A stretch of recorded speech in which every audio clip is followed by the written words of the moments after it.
জয়পুরহাট জেলার আয়তন ৯৬৫ বর্গ কিলোমিটার, আর এবছর সেখানে আলু চাষ হয়েছে প্রায় ৪৩০ বর্গ কিলোমিটার এলাকায়। দেশের মোট চাহিদার ২২ ভাগ আলুই আসে জয়পুরহাট থেকে, আর উৎপাদন থেকে হিমাগারে সংরক্ষণ সহ প্রতি বস্তা আলুতে খরচ হয়েছে ১,০০০ থেকে ১,২০০ টাকা পর্যন্ত। হিমাগারে আলু বিক্রি হচ্ছে ৯০০ থেকে ১,০০০ টাকায়। এতে প্রতি বস্তা আলুতে ২০০ থেকে ৩০০ টাকা পর্যন্ত লোকসান হচ্ছে। জেলায় ২২টি হিমাগারে সংরক্ষণ করা হয়েছে ২,৩৭,০০০ মেট্রিক টন আলু। বর্তমানে মজুত করা আলুতে প্রায় ৭৫ কোটি টাকা লোকসানের আশঙ্কা ব্যবসায়ী ও হিমাগার কর্তৃপক্ষের। এর প্রতিবাদে বিক্ষোভ মিছিল ও মানববন্ধন করেছেন স্থানীয় ব্যবসায়ীরা।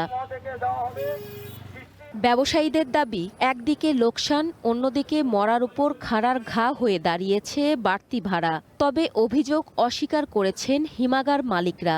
বলছেন, তেল, গ্যাস, বিদ্যুৎ এবং শ্রমিকের মজুরি কয়েক গুণ বাড়লেও ভাড়া বাড়ানো হয়নি। আর হিমাগার ভাড়া নিয়ে মালিক ব্যবসায়ীদের এই দোষারোপের খেলায় স্থবির হয়ে পড়েছে এ জেলার আলুর অর্থনীতি। কৃষক ও ব্যবসায়ীরা বলছেন, আলুর বহুমুখী ব্যবহার ও বিদেশে রপ্তানি ব্যবস্থা না হলে এই লোকসানে মুখ থুবড়ে পড়বেন তারা। আলু গাড়ার আগে সার খরচ বেশি ছিল, বীজ খরচ বেশি ছিল, চাষাবাদ খরচ বেশি ছিল। তারপরে আলু উঠানোর পর আলুর দাম নেই কম বলে আলু ঢুকা নিয়ে এখন তারা ভাড়া বেশি করে কাটতেছে। বিদ্যুৎ বিল, শ্রমিক মজুরি ও যন্ত্রাংশের মূল্য বৃদ্ধির কারণে ভাড়ার সমন্বয় করা ছাড়া তাদেরও বিকল্প ছিল না। তাদের দাবি, ব্যয় বৃদ্ধির চাপ সামলাতেই এই সিদ্ধান্ত। বিদ্যুৎ বিল বাড়ছে, গ্যাসের দাম বাড়ছে, কোনো জিনিসের দাম থেমে নেই, যার জন্য আমাদেরও বাধ্য হওয়ার লাগছে যে কিছু একটু বাড়ায়। কোল্ড স্টোরেজের ব্যবসা ধরে রাখতে গেলে ভাড়া বাড়ানো উচিত, কারণ বিদ্যুৎ বিল এবং আমাদের জ্বালানি তেলের দাম বৃদ্ধি হয়েছে। কৃষকের সংরক্ষণ খরচ কমাতে হিমাগার কর্তৃপক্ষের সাথে সমন্বয় করে ঠিক করা হবে। নির্দেশনা অমান্য করলে কঠোর ব্যবস্থার হুঁশিয়ারি দেন কৃষি বিপণনের এই কর্মকর্তা। আলু সংরক্ষণ ভাড়া পুনর্বিবেচনা সংক্রান্ত এবং কৃষকের সার্বিক অবস্থা পর্যবেক্ষণ করে আমরা প্রতিবেদন আমাদের মহাপরিচালক বরাবর প্রেরণ করেছি। আমরা আশা করছি যে সরকার কৃষকের স্বার্থ সংরক্ষণের দিকে লক্ষ্য রেখেই এই ভাড়াটি পুনর্বিবেচনার একটি যৌক্তিক মূল্য নির্ধারণ করবেন। বিদেশে আলু রপ্তানির পাশাপাশি এর বহুমুখী ব্যবহারে এগিয়ে আসবে সরকার, এমনটাই প্রত্যাশা কৃষকদের। One national desk. জয়পুরহাট থেকে আরো খবর জানাতে আমাদের সাথে যুক্ত হচ্ছে নাল কারিয়া। কারিয়া, আপনার কাছে জানতে চাবো, এই ক্ষতি কাটিয়ে উঠতে কবে নাগাদ উদ্যোগ নিতে পারে কৃষি বিপণন অধিদপ্তর? এ বিষয়ে কোনো কিছু আশ্বস্ত করেছেন কিনা, এবং হিমাগার কর্তৃপক্ষের সাথে কোনো সমন্বয় করা হবে কিনা, এই বিষয়ে বিস্তারিত জানাবেন।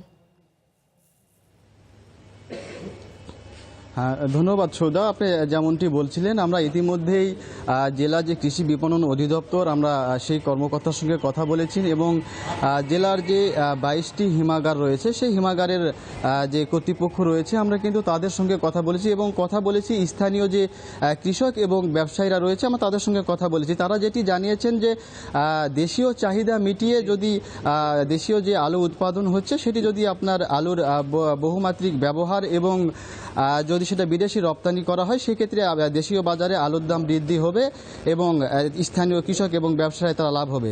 তবে হিমাগারের যে বিষয়টি ভাড়া বৃদ্ধির বিষয়ে যে প্রতিবাদ করছে সে বিষয়ে আমাদের সঙ্গে একজন হিমাগারের কর্তৃপক্ষের একজন শাখা ব্যবস্থাপক রয়েছেন, আমরা তার সঙ্গে একটু কথা বলবো। তার কাছ থেকে জানতে চাইবো যে কৃষকেরা বিভিন্ন এলাকায় যে হিমাগারের যে ভাড়া বৃদ্ধির বিষয় নিয়ে আলোচনা করছে, মানে প্রতিবাদ করছে, সে বিষয়ে আপনাদের কি পদক্ষেপ নিচ্ছেন? মূলত যারা প্রতিবাদ করতেছে গত বছরের ন্যায় কিন্তু ভাড়া বৃদ্ধি হয় নাই, বাংলাদেশের কোনো কোল্ড স্টোরেই ভাড়া বৃদ্ধি হয় নাই। তো এটা কেজির উপরে যায়, 60 কেজি কেউ 70 কেজি রাখছে, তখনই ভাড়াটা এক্সেস হয়ে যায়। সরকার নির্ধারিত যে ভাড়া 6 টাকা 75 পয়সা, এর উপরে কোনো ভাড়া কালেকশন করা হয় নাই। তার কোল্ড স্টোরের যে উপকরণ যেগুলা দিয়ে কোল্ড স্টোর চলবে সে মূলত কিন্তু সেই জিনিসগুলোর কিন্তু দাম বৃদ্ধি হয়েছে। সেই ক্ষেত্রে ভাড়া এই বছর কমানোর কোনো সম্ভাবনা নাই, যাবে না, এবং মূলত আমরা ভাড়া বৃদ্ধিও করব না। সাধারণত ভাড়া কোথাও বৃদ্ধি দেয় নাই, কিন্তু এই যে 6 টাকা 75 বা সরকার নির্ধারিত রেট যেটা, সেটাই আমরা অনেক জায়গায় কালেকশন করতেছে। সেটাতে দেখা যাচ্ছে ভাড়া বস্তার ওজনটা যখন 70 কেজিতে চলে যাচ্ছে তখন ভাড়াটা 400 এক্সেস হয়ে যাচ্ছে। সেই ক্ষেত্রে তারা প্রতিবাদ করতেছে যে কেন কোল্ড স্টোরে ভাড়া 400 টাকা এক্সেস হয়ে যাচ্ছে। আমার জানা মতো এইটুকুই আর আমার এখানে কোনো এই ক্ষেত্রে আমরা গত বছরের যে নেয় ভাড়া সেটাই আমরা কালেকশন করতেছি। এখানে কৃষকের কোনো সমস্যা নাই, সেই ক্ষেত্রে কোল্ড স্টোরের কোনো সমস্যা নাই আল্লাহর রহমতে। আর আলুর যে দাম, এই বিষয়টা মূলত সরকার যদি কোনো পদক্ষেপ নেই বড় ধরনের বৈদেশিকে নিয়ে যাওয়ার, এবং বিভিন্ন যে সরকার প্রণোদনা দেয়, ত্রাণ দেয়, বিজেপি কার্ড দেয়, এগুলাতে বহুমাত্রিক ব্যবহার করতে, সব জায়গাতেই আলুটা যদি ব্যবহার করে সরকার, তাহলে মনে হয় কিছুটা হলেও লাভবান হবে কৃষক পর্যায়ে।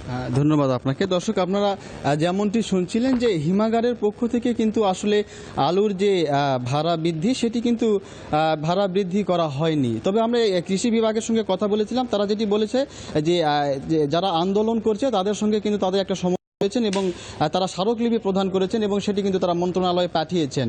তবে কৃষি বিভাগ মানে পুনর্বিবেচনার জন্য সরকারের প্রতি তারা একটু আহ্বান জানিয়েছেন। তো এই ছিল জয়পুরহাট থেকে আলুর বাজার নিয়ে সবশেষ পরিস্থিতি।